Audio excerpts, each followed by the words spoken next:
तो आज की क्लास में एक सबसे महंगा लेकर के और वो यहाँ पर ये है, ठीक है, सीजीएल के मेरे भाई टॉप 5 के बारे में। मैंने कहा यार देखो छोटे हैं बच्चे जानेंगे तो ज्यादा फायदा। तो अगर हम बात करें हिलो मार्केट, ठीक है, बहुत बढ़िया। तो यहाँ पर अगर आप देखोगे तो देखो, आपको एक छोटी सी बात समझनी है कि जिस नौकरी की आप तैयारी कर रहे हो यहाँ पर, उस नौकरी में प्रथम 5 पोस्ट कौन सा है, पता है आपको?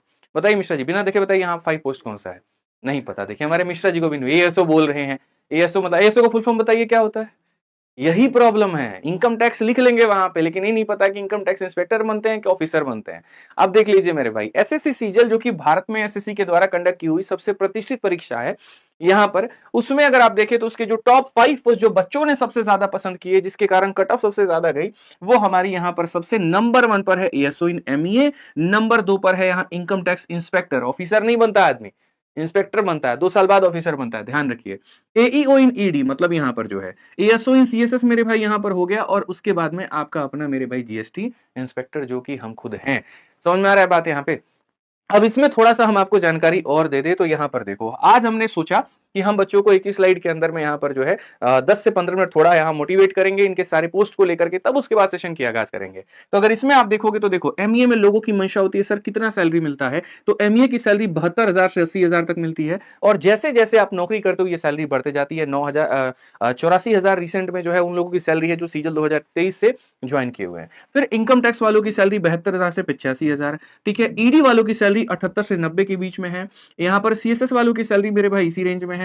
जीएसटी वालों की भी सैलरी यहाँ पर इतने में, सारे के सारे 4600 ग्रेड पे के पोस्ट होते हैं, तो लगभग सैलरी जो होती है वो बराबर होती है। लेकिन ये वाले मेरे भाई खेल जाते हैं। कब खेल जाते हैं? जब इनकी पोस्टिंग विदेश में हो जाती है। उस समय जो इनकी सैलरी मिलती है वो विदेशी मुद्रा के हिसाब से मिलती है, और महीने का 2 से 3 लाख रुपया हो जाता है। मतलब मानो इनकी अगर पोस्टिंग रशिया में हो गई तो वहां पर पैसा इंडियन करेंसी में नहीं मिलेगा, रशियन करेंसी में मिलेगा, और वो जो पैसा होता है वो ज्यादा होता है। इसलिए अगर पोस्टिंग की बात करें तो जो बच्चा एएसओ इन एमईए मेरे भाई चूज करता है, उसकी पोस्टिंग दिल्ली में भी होती है और फॉरेन ऑफिसेज में भी होती है। आपको 2 साल के बाद में ऑप्शन खुल जाता है, आप विदेश में जहां पर जाना चाहें जा सकते हैं। डोजियर भरना होता है, उसके बाद में यहाँ पर जो वो स्टेट जो कंट्री है वो बताते हैं, और उसमें आप कैसा नहीं, आप चाहते हैं नेपाल जाना तो आपको नेपाल मिल जाएगा, ऐसा बिल्कुल भी नहीं है। प्रेफरेंस आप भरोगे, प्रेफरेंस के आधार पर जहां जितनी सीटें होगी उस हिसाब से आपको भेजा जाएगा। लेकिन इनकम टैक्स वालों का क्या होता है, पैन इंडिया में पोस्टिंग होती है, और वो भी टीयर 1 सिटी में। गांव में कभी भी आप देखोगे इनकम टैक्स का ऑफिस नहीं मिलेगा। जो शहर होते हैं, ठीक है, मेट्रोपॉलिटन सिटी होते हैं जहां मेट्रो वेट्रो है, सारी चीजें हैं, टॉप क्लास के शहर हैं, ठीक है, वहां पर आपको इनकी पोस्टिंग मिलेगी। ईडी वाले भैया हर जगह पर मौजूद मिलेंगे, पैन हेड मतलब यहाँ पर इंडिया में स्पेशली ज्यादातर ये हेडक्वार्टर में होते हैं और अलग अलग जोनल ऑफिस में होते हैं, ठीक है।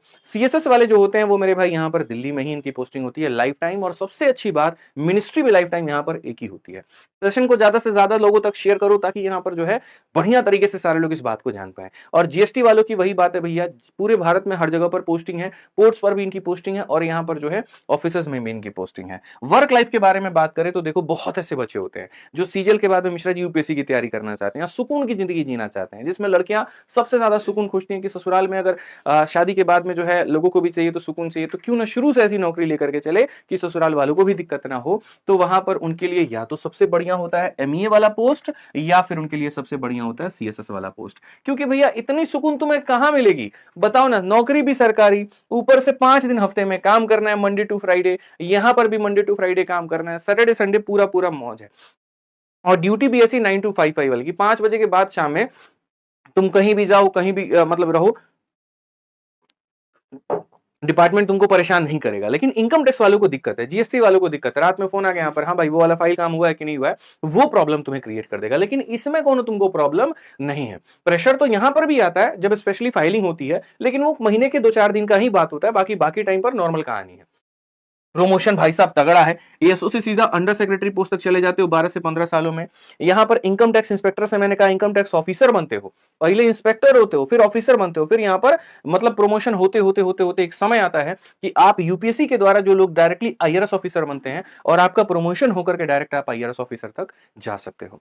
सोचो कितनी बड़ी बात है। ईडी वालों में भी वैसा ही है मेरे भाई, पहले यहां पर एईओ, फिर उसके बाद में यहां पर एडिशनल डायरेक्टरेट, मतलब आप वहां तक भी जा सकते हो 12 से 15 साल में।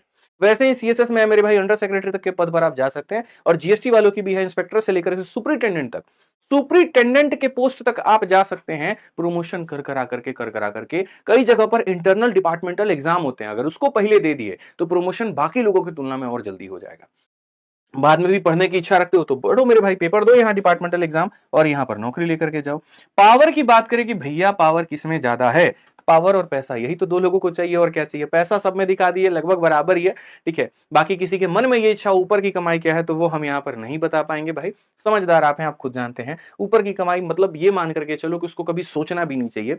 जो आपकी मेरे भाई ईमान की कमाई है वो सबसे बड़ी कमाई है, वही फलती है फूलती है, वही आगे बढ़ती है, ठीक है। तो आप उसी के ऊपर में ध्यान दो तो ज्यादा अच्छा है। पावर की बात करें तो जाहिर सी बात है, अगर आप विदेश मंत्रालय में हैं तो अभी आप एस जयशंकर जी का भौकाल देख ही रहे हैं, एकदम पाकिस्तान में इसे काला चश्मा पहन करके एकदम चलते हैं, मतलब वो रोब दिखा रहे होते हैं अपना कि देखो हम आया, फिर बाद में 3 महीना बाद मिसाइल भी भेज देते हैं वहां पे, ठीक है। तो वो रोब है भैया यहाँ पर विदेश मंत्रालय वालों का, खतरनाक है। इनकम टैक्स इंस्पेक्टर वालों की बात करें, अब थोड़ा बेचारों का भौकाल जो है वो कम हो गया है, क्योंकि पेपर वो हो गया, मतलब यहाँ पहले क्या होता था, आप जिसके ऊपर में रेड मार रहे हो या जिसके ऊपर का पूरा जांच इंक्वायरी कर रहे हो उसका पूरा डिटेल है। अब यहाँ पर क्या है, डिटेल आपके पास में नहीं है, ठीक है। फेसलेस काम यहाँ हो गया तो बड़ी दिक्कत थोड़ी सी भाई लोगों को हो जाती है, पर ठीक है, फिर भी इनकम टैक्स में है तो अपने आप में काफी है, बोलो तो यहाँ भौकाल अपना बना रहता है। ईडी तो भैया बीजेपी गवर्नमेंट आने के बाद में अलग ही पावर में चल रही है, कोई विपक्षी मंत्री हो यहाँ पर हमारे बीजेपी वाले भाई साहब लोग छोड़ते नहीं है, तुरंत यहाँ पर ज्यादा बतिया रहा, ईडी भेजे काम कर, भेजो ईडी भेजो वहां पे, तो वही लाइन बराबर हो जाता है, समझ रहे बात को लेकर के। तो ईडी वाले तो अलग ही है, मतलब पावर में, आप चलते चलते बोलो भैया ईडी में है, फिर उसके बाद देखो काम नहीं बने तो बताना। गृह मंत्रालय और ईडी भैया फुल फॉर्म में है पूरा का पूरा, ठीक है। सीएसएस वाले, ठीक है भैया, आप किसी को बोल दो सचिवालय में काम करते बहुत ज्यादा फर्क नहीं पड़ेगा, ईडी में है तो भैया बहुत फर्क पड़ेगा, ये वाली कहानी है। तो सुकून चाहिए तो तुमको पावर क्या जरूरत है, यहाँ पे सुकून लो फिर बात खत्म, और जिसको सुकून नहीं चाहिए वो पावर लेगा ना जी। आप सोच रहे दोनों हाथों में लड्डू मिले, पॉसिबल ही नहीं है, ठीक है। जीएसटी वालों का क्या कहानी है, तो दोनों तरह का काम होता है। वर्क प्रोफाइल मतलब यहाँ पर डेस्क जॉब भी है और रेड वाला भी है।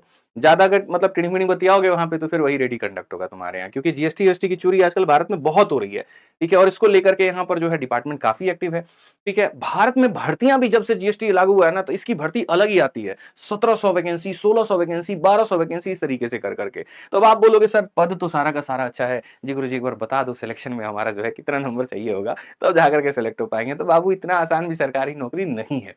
जब तक हमारे जैसे मास्टर लोग का कंपटीशन बढ़ते रहेगा और जब तक आप जैसे छात्र है तो कंपटीशन और आसमान छूते रहेगा। हम पढ़ाने में जब कोई कसर नहीं छोड़ते, आप पढ़ने में कोई कसर नहीं छोड़ते, तो कंपटीशन आगे बढ़ने में कहां से कसर छोड़ेगा। हम लोग तो सीधा चैलेंज बोलते हैं यहाँ पर एसएससी वालों को कि तुम दो जितना टफ क्वेश्चन बनाना है, तुम घुमाओ जितना कंसेप्चुअल लगाना है, हमारे बच्चे उड़ा के चले आएंगे उसको। जब हम पेपर के मतलब बिना पेन के उड़ाते थे यहाँ पर, तुम्हारे बच्चे क्यों ना उड़ाए। हमने हमेशा बैचेस में यूट्यूब पर उस तरीके से सिखाया, और भाई इसका नतीजा भी देखने को मिलता है। जब रिजल्ट आता है आप देखते हो अलग ही भौकाल रहता है, इंटरव्यू पे इंटरव्यू, सिलेक्शन पे सिलेक्शन, शॉर्ट्स पे शॉर्ट्स। कारण है मेरे भाई क्योंकि वो सारे के सारे बच्चे वेट कर रहे थे। उन्होंने कहा था गुरुजी आप पढ़ते वक्त में पढ़ाते वक्त में एक ही बात बोलते थे, अभी दिल लगा करके पढ़ लो, अभी यहाँ पॉपुलैरिटी के चक्कर में मत रहो, मैं तुम्हें पॉपुलर बनाऊंगा, और वो चीज आप पूरा भी करते हो। हम इंस्टा नहीं चलाते, हम फेसबुक नहीं चलाते, हम उसके ऊपर में फोकस नहीं करते, सिर्फ एक बात पर फोकस करते हैं, आज हम पढ़ेंगे, मन लगा करके पढ़ेंगे, और हमें हमारे हिट करने का, पॉपुलर करने का जो है जिम्मा आदित्य सर ने ले रखा है, वो हमें देख लेंगे। और यकीन मानो एक एक बच्चे की 1-1 लाख, 10-10 लाख, 12-12, 15-15 लाख वीडियोस के व्यूज आते हैं, लोग पसंद करते हैं उनकी बातें, लोग सुनते हैं उनकी बातें, तब उन्होंने अपने आप को तपाया, अब उसके बाद में निखर करके आते हैं। तो इसके लिए जो आपका एक तरीके से कट ऑफ है भाई वो कितना जाएगा, तो यूआर वालों को 390 में 362। प्रीलिम्स का रोल तो है नहीं, मेंस का यहाँ पर क्वालिफाइंग नेचर है तो उसी के आधार पर बनता है। इनकम टैक्स वालों को 357 यूआर कैटेगरी, ओबीसी ऐसे ही, बाकी मतलब लिखता तो बहुत लंबा हो जाता, समझ लो। मतलब आज के समय तुम्हें अगर सिलेक्शन लेना है इन पदों पे, हालांकि ये नॉर्मलाइज्ड स्कोर है, इस बार का है, पिछली बार थोड़ा इससे कहानी कम थी, लेकिन इस बार का 2024 का नॉर्मलाइज्ड स्कोर है। तो आप इसमें मान करके चलो कि अगर एमईए जाना है तो 350 का तुमको हिट लेकर के चलना पड़ेगा, इतना आएगा तब जाकर के बात बनेगी। तो बढ़िया तरीके से सारे सब्जेक्ट की तैयारी करो। हमारे चैनल पर हर टीचर बहुत शानदार तरीके से सुबह से लेकर के रात तक जीएस, इंग्लिश, मैथ, रीजनिंग, हर किसी की मैराथन चल रही है, तो कसर मत छोड़ो। एक चीज और, ये मत सोचना कभी कि ये जो मैराथन तुम्हारी चल रही है भाई यहाँ पर, वो मैराथन खाली तुम्हारे प्रीलिम्स के लिए काम आएगी, नहीं, बिल्कुल भी नहीं। ये मेंस तक के लिए तुम्हारे बहुत फायदेमंद होने वाली है, ठीक है। तो ये जानकारी अपने पास रखो, माइंड मेकअप कर लो, आज अपने दिमाग में डाल लो कि मुझे इनमें से कोई एक पोस्ट लेकर के जानी है, सर ने हमें बताया था, हम उसके लिए आज से मेहनत करेंगे और आज से शपथ लेंगे। बताओ जल्दी से कमेंट बॉक्स में, तैयार हो, मन में एक पद मान करके चलते हो, आपको इसमें से पांचों में से कौन सा पोस्ट चाहिए यहाँ पर कमेंट बॉक्स में बताओ जल्दी, यहाँ पर भाई फटाफट सारे के सारे जल्दी से। रेलवे पीवाईक्यू सीरीज का अलग ही मेरे भाई कहानी चल रहा है, मतलब यहाँ पर हम जो है बात कर रहे हैं, अब क्या ही बोले, छोड़ो, फिर बोल देंगे, बोलोगे सर बोल देते हैं, ठीक है भाई, वो अलग कहानी है यार, रेलवे की कहानी अलग है, बट मैं उसके साथ सीजल के साथ में कॉम्प्रोमाइज नहीं कर सकता यार। सीजल की क्लास में सीजल की चीजें होंगी, रेलवे के लिए रेलवे का होगा। आप दोनों के लिए पेशेंस रखिए। आपकी जब क्लास में एसएससी वाले बच्चे वहां जाकर के शोर नहीं मचाते हैं, आप लोग एक आदत सीख लिए, कहीं पर भी सर लाइव मिले रेलवे पीवाईक्यू चिपका दो जाकर के, तो ये गलत तरीका है, ऐसा मत करिए। आपकी क्लासेस में आपका चलेगा, इनकी क्लासेस में इनका चलेगा, पढ़ाऊंगा, सबको पढ़ाऊंगा, कोई टेंशन की बात नहीं है, सबको गणित सीखनी है, मुझे पता है, सब सीखेंगे, अच्छे से सीखेंगे। ठीक है, क्या बात है भैया। ईडी का मतलब देख रहे हो यहाँ पर क्या भौकाल है, ईडी ईडी ईडी। लो ईडी बाबू तुम यहाँ पे बहुत बढ़िया तरीके से, ठीक है।